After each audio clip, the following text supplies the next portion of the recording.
Musim kemarau yang melanda wilayah Indonesia termasuk Gorontalo telah dirasakan oleh seluruh masyarakat. Hal ini juga mempengaruhi debit air sebagai air baku berkurang.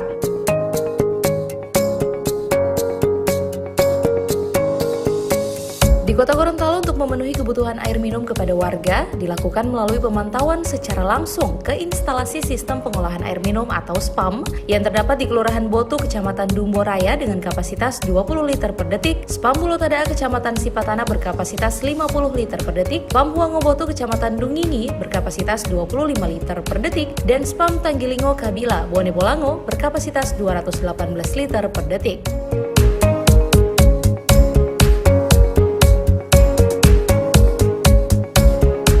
Peninjauan yang dilakukan Wali Kota Haji Marten Taha SE Mekdev bersama Sekretaris Daerah Dr. Insinyur Haji Ismail Majid MTP, PLT Kepala Dinas PUPR Haja Novi Silangen, PLT Kepala Bapeda Insinyur Haja Laida M. Ali, Ketua Dewan Pengawas PDAM untuk memastikan distribusi air bersih dari SPAM ke warga berjalan dengan baik dan aman.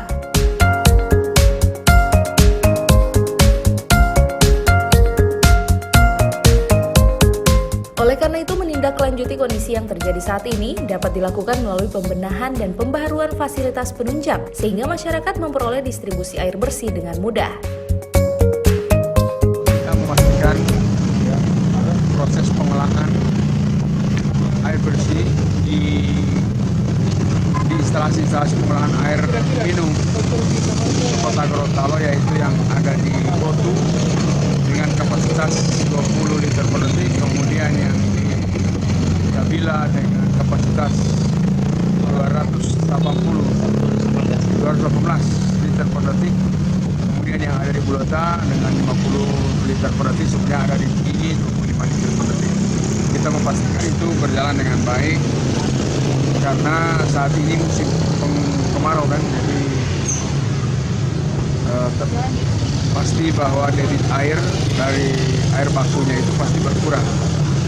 Nah, kalau air baku berkurang berarti suplai ke masyarakat juga kan makin berkurang. Karena setelah kita olah itu air, kita taruh di reservoir, kemudian didistribusikan untuk kebutuhan masyarakat. Nah, di musim kemarau seperti ini, ya sumber air bakunya pasti mengalami penurunan. Sehingga kita memastikan bahwa air baku tetap tersedia. Makanya kita lakukan treatment tertentu.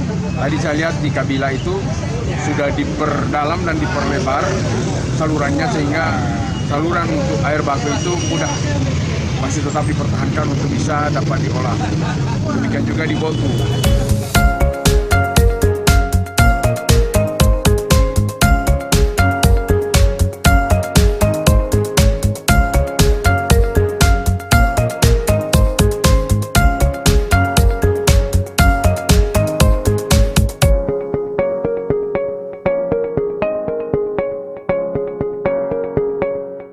Tim Liputan Advertorial Mimosa TV.